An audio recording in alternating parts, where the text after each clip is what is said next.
찬송가 436장 다 같이 찬송 들으시면서 수요 기도회를 시작하겠습니다. 찬송가 436장입니다. 나 이제 주님의 새 생명 얻은 옛것은 지나고 새 사람이로다. 그 생명 내 맘에 강같이 흐르고 그 사랑 내게서 해같이 빛난다. 영생을 누리며 주 안에 살리라. 오늘도 내일도 주 함께 살리라.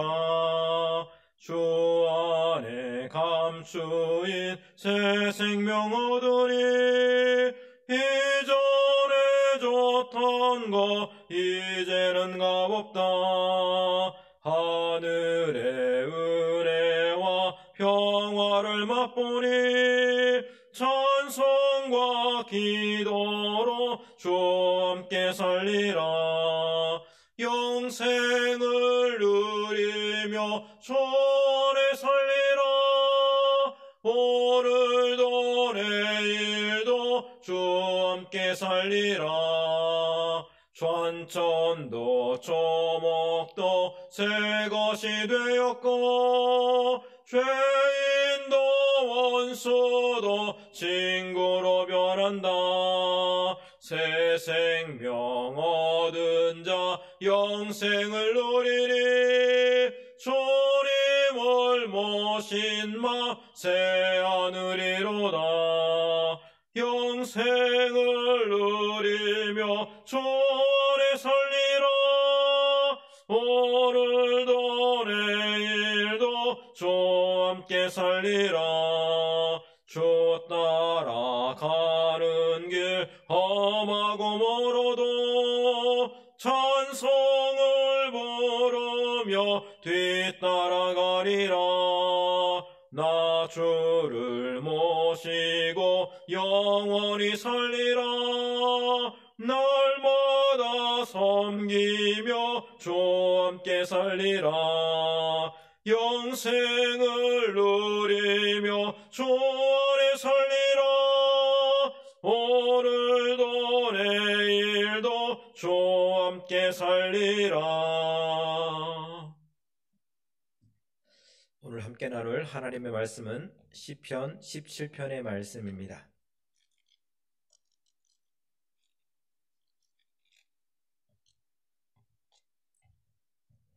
시편 17편의 말씀을 제가 봉독해 드리겠습니다. 여호와여, 의의 호소를 들으소서. 나의 울부짖음에 주의하소서. 거짓되지 아니한 입술에서 나오는 나의 기도에 귀를 기울이소서. 주께서 나를 판단하시며 주의 눈으로 공평함을 살피소서. 주께서 내 마음을 시험하시고 밤에 내게 오시어서 나를 감찰하셨으나 흠을 찾지 못하셨사오니 내가 결심하고 입으로 범죄하지 아니하리이다. 사람의 행사로 논하면 나는 주의 입술의 말씀을 따라 스스로 삼가서 포악한 자의 길을 가지 아니하였사오며 나의 걸음이 주의 길을 굳게 지키고 실족하지 아니하였나이다. 하나님여, 내게 응답하시겠으므로 내가 불렀사오니 내게 귀를 기울여 내 말을 들으소서. 주께 피하는 자들을 그 일어나치는 자들에게서 오른손으로 구원하시는 주여, 주의 기이한 사랑을 나타내소서. 나를 눈동자같이 지키시고 주의 날개 그늘 아래 감추사 내 앞에서 나를 압제하는 악인들과 나의 목숨을 누리는 원수들에게서 벗어나게 하소서. 그들의 마음은 기름에 잠겼으며 그들의 입은 교만하게 말하나이다.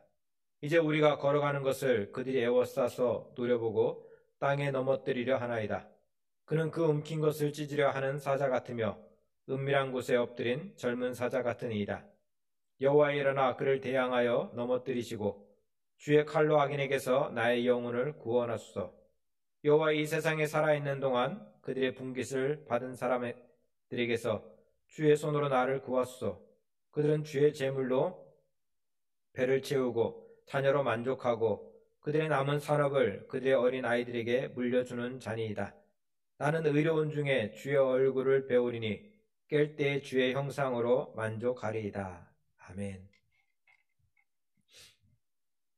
지금은 트랙터로 논이나 밭을 갈지만 전에는 소나 경운기로 논과 밭을 갈 때가 있었습니다.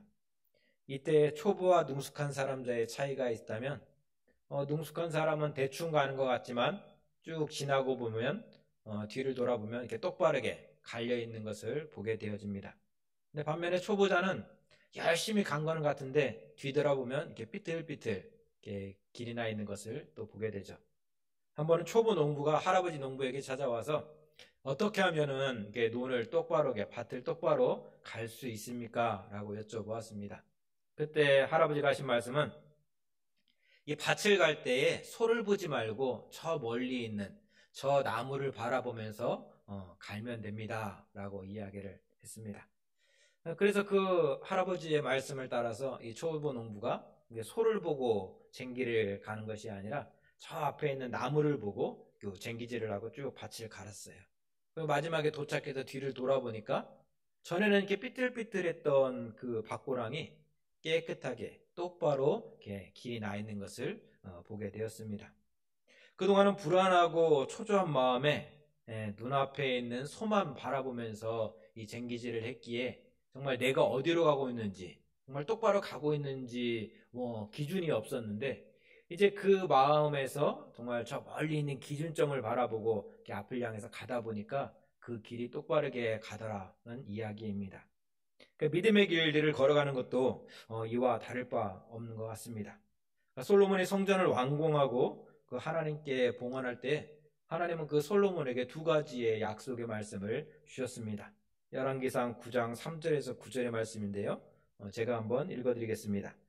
여호와께서 그에게 이르시되 내 기도와 내가 내 앞에서 간구한 바를 내가 들었은즉 나는 내가 건축한 이 성전을 거룩하게 구별하여 내 이름을 영원히 그곳에 두며 내 눈길과 내 마음이 항상 거기에 있으리니 내가 만일 내 아버지 다윗이 행함같이 안음을 온전히 하고 바르게 하여 내 앞에서 행하며 내가 내게 명령한 대로 온갖 일에 순종하여 내 법도와 율례를 지키면 내가 내 아버지 다윗에게 말하기를 이스라엘의 왕위에 오를 사람이 내게서 끊어지지 아니하리라 한 대로 내 이스라엘의 왕위를 영원히 견고하게 하려니와 만일 너희가 너희 자손이 아주 돌아서 나를 따르지 아니하며 내가 너희 앞에 둔 나의 계명과 법도를 지키지 아니하고 가서 다른 신을 섬겨 그것을 경배하며 내가 이스라엘을 내가 그들에게 준 땅에서 끊어버릴 것이요 내 이름을 위하여 내가 거룩하게 구별한 이 성전이라도 내 앞에서 던져버리리니 이스라엘은 모든 민족 가운데에서 속담거리와 이야기거리가 될 것이며 이 성전이 높을지라도 지나가는 자마다 놀라며 비웃어 이르되 여호와께서 무슨 까닭으로 이 땅과 이 성전에 이같이 행하셨는고 하면 대답하기를 그들이 그들의 주상들을 애굽 땅에서 인도해 내신 그들의 하나님 여호와를 버리고 다른 신을 따라가서 그를 경배하여 섬김으로 여호와께서 이 모든 재앙을 그들에게 내리심이라 하리라 하셨더라. 하나님은 너희가 거룩하게 구별하여 봉헌한 이 성전 가운데 항상 계실 터인데 너희가 나를 하나님을 바라보며 온전히 살아간다면 내가 영원히 너희에게 복을 정말 허락할 것이지만 그렇지 않고 너희가 나를 바라보지 않고 이방신들을 바라본다면 정말 모든 민족 가운데에서 비웃음거리가 되게 할 것이다. 그것이 하나님께서 솔로몬에게 주신 그 성전이 완공되었을 때 허락하신 두 가지 약속의 말씀입니다.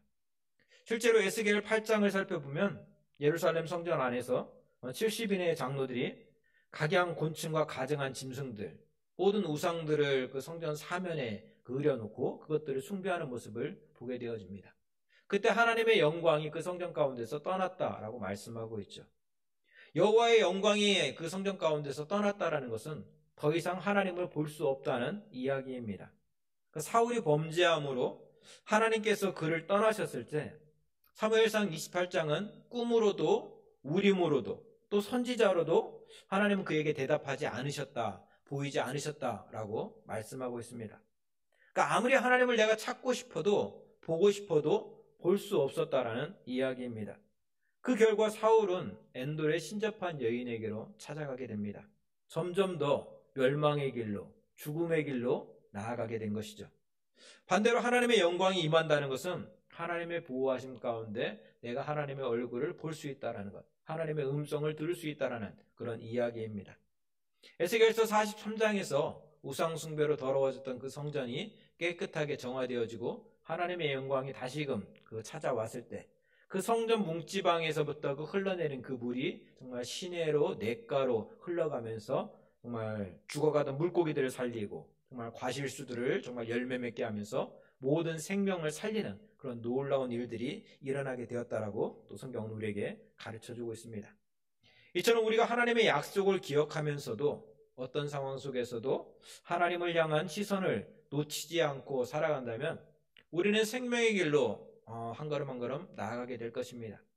그러나 그렇지 않고 우리가 하나님을 향한 시선에서 그 바라보면서 우리의 눈이 다른 것들을 향하게 된다면, 다른 것들을 바라보게 된다면, 그렇게 다른 것들에 우리의 마음을 빼앗겨 살게 된다면 아무리 호화로운 궁궐에 산다 할지라도 우리는 사망의 자리로 한 걸음 한 걸음 나아갈 수밖에 없는 것입니다.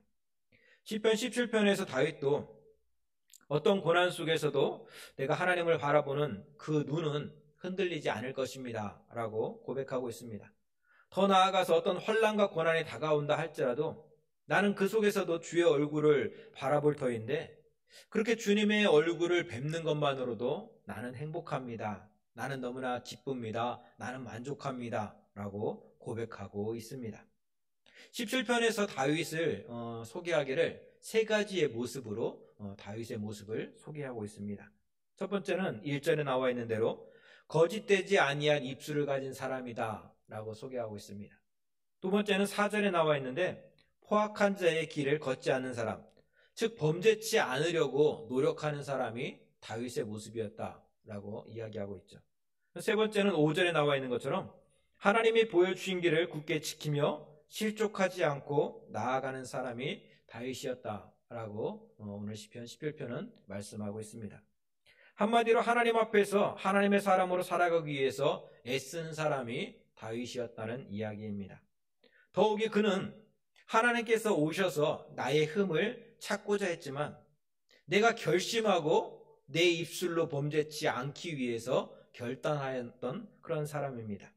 그로 인해서 어려움을 당하는 일이 있어도 그 어려움 때문에 내가 실족하지 않겠습니다. 않겠노라 고백했던 사람이 다윗이라는 거죠. 우리가 하나님의 사람으로 살아갈 때 참 힘든 때가 있습니다. 내가 주의 길을 벗어나지 않으려고 애를 쓰는데 그런 나의 마음을 알아주지 못할 때 참 속상하죠. 가까운 사람들이, 또 부모님이, 또 형제가, 또 아내가, 남편이, 자녀들이 그런 내 마음을 알아주지 못한다면 너무나 속상할 것 같아요. 당신들이 보기에는 분명히 내가 연약해 보이고 부족해 보이는 모습이 있을 것입니다.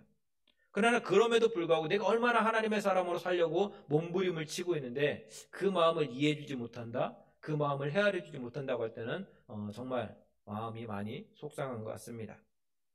그런데 다윗은 그렇게 고백하고 있죠. 설령 그렇다 할지라도 당신들이 나의 마음을 이해하지 못하고 정말 내 마음을 알아주지 못한다 할지라도 나는 그로 인해서 실족하지 않겠노라 라고 그는 이야기하고 있습니다. 사실 다윗의 삶 속에서는 이러한 일들이 너무나 많이 있었습니다. 너가 그렇게 열심히 하나님을 믿고 의지하는데 정말 하나님께서 정말 복 주신 사람이라고 늘 하나님을 찬양하고 정말 노래하고 있는데, 높이고 있는데 지금 너의 모습을 봐라. 이것이 정말 하나님이 복 주시는 사람의 모습이냐. 사울에게 쫓겨다닐 때에도 그렇고 압살론을 피해서 도망갈 때에도 그렇고 수없이 들었던 이야기가 그런 거예요. 너가 하나님을 섬기면, 하나님을 예배하면, 하나님을 붙잡으면 하나님께서 복 주신다고 약속을 했는데 지금 너의 모습이 그게 뭐냐. 너가 이야기한 거하고 전혀 다르지 않냐. 예수 믿으면 복 받고 잘 된다고 했는데 지금 너하고 이야기한 모습과 다르지 않냐. 수없이 들었던 이야기들이죠. 다윗은 이 이야기를 너무나 많이 들었다는 거예요. 어떤 조롱 섞인 이야기들이죠. 근데 그 이야기들 속에서 다윗은 실족하지 아니하였다라는 거예요. 다윗이 세상 사람들이 살아가듯이 그냥 적당히 믿고 살아갔다면 그런 소리를 좀 덜 들었을지도 모릅니다. 하지만 다윗은 그렇게 살지 않았습니다. 믿음의 사람으로 살기 위해서 조금 부족할지라도 몸부림을 쳤죠. 사울을 죽이고 왕이 되자는 그의 부하들의 이야기 앞에서 아니 그럴 수 없습니다. 그것은 하나님의 뜻이 아닙니다. 그 길을 거부하면서 오히려 고난의 길을 택했던 것이 다윗의 모습입니다. 당연히 그런 다윗의 삶 속에는 하나님이 주시는 평강과 복이 넘쳐야 되겠죠. 그러나 다윗의 삶을 쭉 살펴보면 그렇지 않을 때가 너무나 많이 있었다라는 거예요. 그래서 사람들이 비웃고 조롱하는 거예요. 왜 너희 삶 가운데 이런 고난이, 어려움이 찾아오냐고 말입니다. 그러나 그 이야기들 속에서 다윗은 실족하거나 넘어지거나 좌절하거나 낙심하지 아니하였다라는 거예요. 그래서 나를 감찰하셨으나 아무런 흠도 찾지 못했다라고 말씀하고 있는데, 이 이야기는 정말 하나님 앞에서 다윗이 완벽했다라는 이야기가 아닙니다. 그도 인간이었고 하나님 앞에서 죽을 죄인이었습니다. 하지만 5절에서 고백하고 있는 것처럼 주의 길을 걷고자 정말 그 마음을 굳게 지켰던 것이 다윗이었다라는 거예요. 그 입술로 범죄하지 않기 위해서 노력했던 사람이 다윗이었다라는 거예요. 하나님이 나에게 찾아왔을 때, 하나님은 그런 내 마음을 살펴보았을 때, 내가 잠자리에 들었을 때, 내가 아무런 어떤 그 나를 보호하거나 나를 숨기거나 할 수 없는 그런 상황 속에서 주님이 나에게 찾아와서 그 모습을 지켜보았을 때 아무런 허물을 찾을 수가 없었다. 다른 것들은 몰라도 내가 하나님 붙잡고 살려고 하는 그 몸부림치는 그 모습만큼은 사실이었다라는 것을 고백하고 있는 것입니다. 우리가 잘 아는 시편 51편은 다윗이 범죄한 이후에 그의 잘못이 무엇인지 깨닫고 난 후에 지은 시입니다. 이때 다윗이 고백하는 고백이 뭐냐면, 내가 범죄하였지만, 내가 잘못하였지만, 내가 하나님의 길에서 벗어났지만, 하나님께 용서받지 못할 죄를 지었지만, 그래도 나는 하나님을 놓지 않겠다라는 거예요. 그 정도 됐으면 양심이 있지, 이제 하나님 너가 놓을 때도 되지 않았어? 하나님이 붙잡아 주지 않으면은 너가 어떻게 하나님 손을 붙잡는다고 이야기할 수 있어? 라고 이야기할 수 있겠죠. 그러나 다윗은, 그래, 내가 하나님 앞에서 죽을 죄인이야. 그런데 나는 하나님 붙잡고 있는 이 손을 놓을 수가 없어. 그러니 하나님도 이 저를 붙잡고 있는 이 손만큼은 놓지 말아주세요. 라고 기도하는 것이 이 51편의 내용이라는 거죠. 이것이 주의 길을 굳게 지키고 실족하지 아니하였다라는 그런 이야기입니다. 그의 삶이 완벽했다라는 이야기가 아니라, 다른 것들은 몰라도 내가 하나님을 붙잡고 있는 그 손만큼은 어떠한 상황 속에서도, 내가 정말 너무나 부끄러운 그 상황 속에서도 이 손을 놓지 않았다라는 그런 이야기죠. 여러분, 우리는 오늘 하루하루 정말 힘들고 어려운 시간들을 살아가고 있습니다. 믿음의 백성들에게 가장 중요하고 소중하게 생각되어지는 그 예배를 함께 모여서 드리지 못하고 있는 시간을 보내고 있습니다. 정말 힘들고 어렵고 병원에 입원했고 수술했다는 그런 이야기를 들으면서도 함께 찾아가서 위로하지 못하고 기도하지 못할 때, 정말 전화로밖에 기도하지 못할 때는 너무나 마음이 안타깝습니다. 나 혼자 믿음 지키고 살아가기 힘들 때 주일에 함께 모여서 예배하고 교제하면서 그 흔들리는 믿음을 굳게 세우기는 했는데, 지금은 스스로의 힘으로 내 삶의 자리에서 믿음을 지켜가야 되기에 더욱더 외롭고 힘든 싸움을 우리는 하고 있습니다. 그렇지만 여러분, 하나님이 여러분의 붙잡은 그 손을 놓지 않고 있으니, 여러분도 어떠한 상황이라도 실족하지 마시고 넘어지지 마시고 그 하나님을 붙잡은 그 손을 놓지 않을 수 있기를 원합니다. 설령 낙심하고 넘어졌다 할지라도 내가 주의 길을 다시 걸어가겠노라, 주의 길을 가겠노라라는 그 믿음의 고백은 흔들리지 않기를 원합니다. 주님이 여러분을 포기하지 않고 주님이 여러분을 붙잡고 있는 그 손을 놓지 않았기 때문입니다. 두 번째로 다윗은 주의 기이한 사랑을 나타내시고 나를 눈동자같이 지키시며 주의 날개 그늘 아래 감추어 달라라고 기도하고 있습니다. 여기서 주의 기이한 사랑이라는 단어는 출애굽기 14장 15장에 나오는 어떤 홍해바다를 건너는 그 역사를 이야기하고 있습니다. 그러니까 홍해바다를 건넌다, 정말 구원받은 자들조차에게도 그건 놀라운 일인 거예요. 하나님이 하신 일들을 바라보면서 두려워할 수밖에 없는 거예요. 앞에는 홍해바다가 있습니다. 뒤에는 바로의 철병거가 뒤따라오고 있습니다. 그런데 하나님께서 홍해바다를 가르셔서 마른 땅과 같이 건너가게 하시는 거예요. 그리고 바로의 철병거를 다 그 홍해바다에 침몰시키시는 거예요. 끝나고 나서 보니까 와 대단하다 하고 막 박수치면서 찬양하고 있는데 생각해 보니까 너무나 두려운 거예요. 아, 우리 하나님이 이런 분이셨구나. 정말 생각지도 못한 말도 안 되는 이런 일들을 행하시는 분이 우리 하나님이셨구나. 기쁨의 찬송을 올려드리면서 한편은 그 하나님에 대한 그 경외감, 두려움의 마음을 가질 수밖에 없는 것. 그것이 주의 기이한 사랑이라는 거예요. 구원받은 이들조차도, 조롱하는 원수들조차도 정말 하나님을 하나님으로밖에 인정할 수밖에 없는 그 놀라운 일들, 그 기이한 사랑을 나타내달라고, 보여달라고 이야기하고 있습니다. 하나님이 하나님됨을 정말 보여달라는 이야기죠. 나를 눈동자같이 지켜달라는 이야기는 갓난아기가 그 어머니의 품에 안겨서 그 어머니와 눈을 마주할 때 그 눈동자를 이야기합니다. 즉 어머니의 한없는 사랑으로 품에 안긴 그 아이를 사랑하듯이 그렇게 나를 사랑해달라라는 어떤 기도의 고백이죠. 또 주의 날개 그늘 아래 나를 감추어 주십시오라는 이 기도는 이스라엘 백성들이 광야 40년을 살아갈 때 하나님께서는 구름기둥과 불기둥으로 그들을 지켜주셨습니다. 그러니까 그 구름기둥과 불기둥 안에만 있으면 아무리 뜨거운 태양이 장렬할지라도 어떤 추위가 그들에게 찾아올지라도 그 구름기둥이, 그 불기둥이 그들을 지켜주었다는 거예요. 그들을 보호해 주었다는 거예요. 그러니까 내가 광야에 있다는 것이 중요한 것이 아니라 구름기둥 안에 있으면 사는 거예요. 불기둥 안에 있으면 사는 거예요. 그러니까 주의 그늘 아래 나를 지켜주십시오. 나를 보호해 주십시오. 이야기는 하나님 품 안에 나를 거둬 달라는 거예요. 그 품에 벗어나지 않게 나를 붙잡아 달라는 그런 고백이죠. 근데 왜 그렇게 기도합니까?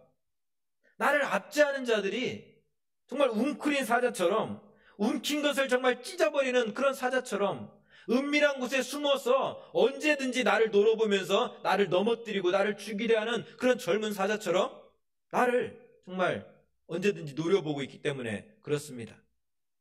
그들은 교만하여서 자기가 가진 것을 가르쳐 배불리 기름진 배를 두드리면서 그렇게 하나님이 있냐 없냐 라고 이야기하는 사람들이 있기 때문입니다. 우리를 넘어뜨리려는 사단은 어디 멀리 있지 않습니다. 아니 내 안에 정말 하나님을 생각하지 않고 무심코 내뱉는 그 말 한마디가 사단의 역사를 만들어내는 거예요. 하나님을 인정하지 않고 자기가 가진 것들을 자랑하면서 그로 인해서 교만할 때 그때 사단의 역사는 시작되는 거예요. 어떻게 할지 몰라서 우왕좌왕하면서 눈앞에 있는 소만 바라보면서 하나님 어떻게 해요 할 때 내가 정말 똑바로 가는지 좌로 우로 막 흔들리고 하는지 그렇게 우리는 방황할 수밖에 없다라는 거예요. 그렇게 사단은 우리의 살아가고 있는 일상의 작은 것들로부터 하나님께로부터 조금씩 멀어지게 우리의 시선이 하나님을 향하는 것이 아니라 다른 것들을 향하게 우리의 마음을 돌려놓는 것, 그것이 사단의 역사라는 것을 우리는 기억할 수 있어야 됩니다. 하나님을 두려워하는 마음이 있습니까? 여러분 마음가운데 정말 하나님의 놀라운 일들, 나의 삶 가운데, 우리 가정의 삶 가운데, 우리 교회의 삶 가운데 이루실 하나님의 놀라운 일들을 두려워하고 있습니까? 만약 그 마음들이 없다면 우리는 하나님께 기도해야 됩니다. 주의 기이한 사랑을, 정말 하나님의 그 일들을 바라보면서 내가 두려워할 수밖에 없는 그 놀라운 하나님의 일들을, 하나님의 사랑을 경험하면서 살아가게 해달라고 말입니다.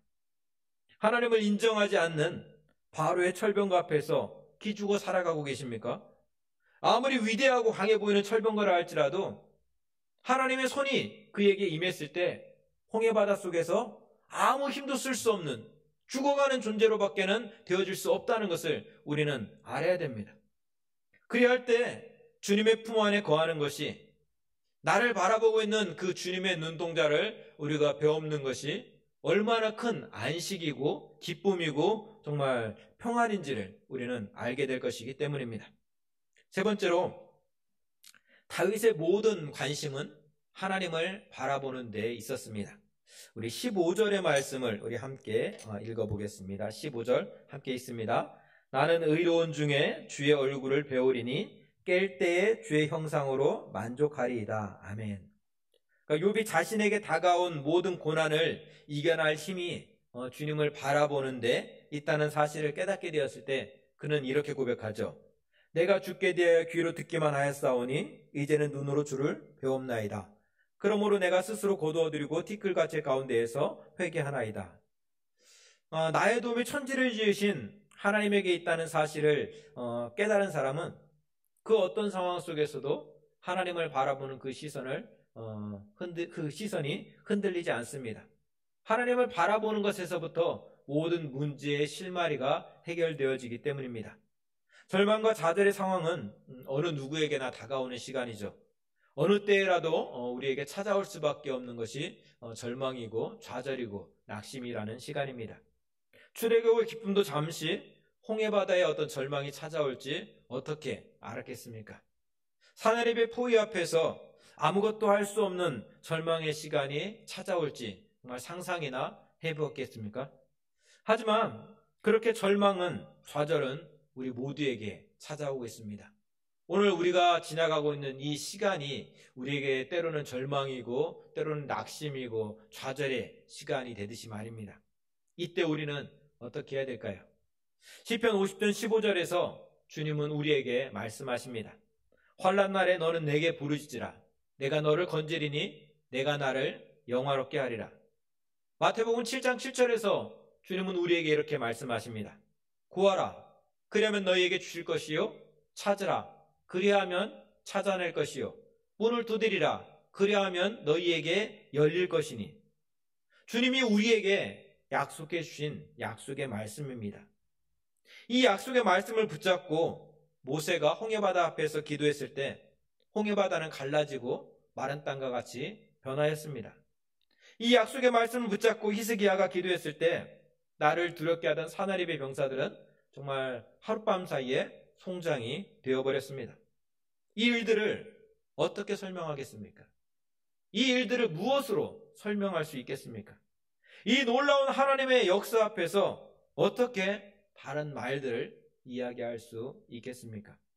그래서 악인들은 자신들이 가지고 있는 재물을 바라보면서 또 지위를 바라보면서 하나님이 있다 없다 교만하게 조롱하고 정말 손가락질할지라도 믿음의 사람들은 주님을 바라보는 것, 두려움에 사로잡혔던 절망의 눈이 좌절과 고통의 눈에서 깨어나 주님을 바라보게 될 때 그렇게 주님을 바라볼 수 있다는 그 사실 하나만으로, 내가 주님을 바라보고 있다는 그 사실 하나만으로도 우리는 기뻐하고 만족할 수 있게 되는 것입니다. 믿음의 백성들에게 가장 큰 절망과 고통은 하나님에게서 멀어지는 일입니다. 하나님을 볼 수 없다라는 거죠. 아무리 말씀을 듣고는 있지만, 아무리 내가 찬송을 부르고 있지만 그 하나님이 느껴지지 않을 때, 하나님이 보이지 않을 때, 그 말씀 가운데 나에게 말씀해 주시는 하나님의 음성이 들리지 않을 때 그것처럼 힘들고 어려운 일은 없을 것입니다. 이미 사울의 경험을 통해서 이것이 얼마나 큰 절망이고 얼마나 큰 고통이라는 것을 우리는 잘 알고 있습니다. 반대로 믿음의 백성들에게 가장 큰 축복은 하나님을 아빠 아버지라 부르면서 바라볼 수 있다는 사실입니다.